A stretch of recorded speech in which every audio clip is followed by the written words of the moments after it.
one question on the killing of Turkish-American activist Ayşenur Ezgi Egi. Recent reports dispute Israeli account that she was shot accidentally.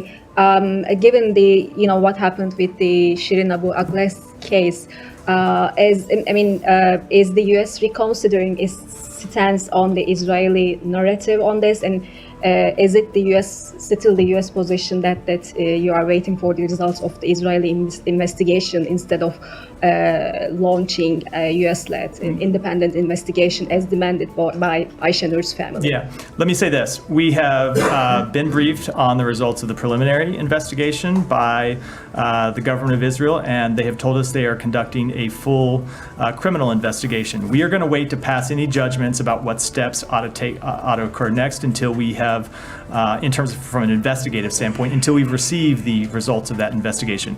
We think they ought to be, that investigation needs to be thorough, it needs to be prompt, and it needs to be transparent, and then we'll make any determinations at the conclusion of that investigation. But that said, as the Secretary said earlier this week, even knowing what we know now, we know enough to know that the Israeli security forces need to make changes in the way that they are operating in the West Bank, because you have now seen not just one, but two American citizens killed as a result of what the Israeli forces the Israeli forces admit themselves were fire from in this case the IDF. So it's very clear that they do need to make changes in their rules of engagement. We're going to continue to press them on that, and that I think is a different question than the one about the investigation. But my point being, we know enough now to know that there are changes that need to be made. And just a quick follow-up: what changes do you expect from Israel, and what consequences?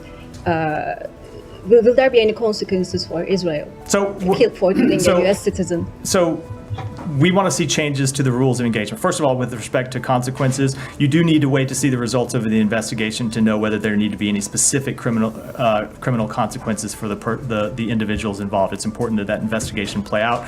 And as I said, it ought to be prompt and thorough and transparent. But ultimately, when it comes to the changes in the rules of engagement, what we have said, or what we have seen, and you heard the Secretary speak to this, is we have seen a number of occasions when Israeli security forces have stood by when there were acts of settler violence. When they haven't intervened, we want to see them intervene and stop those acts of settler violence.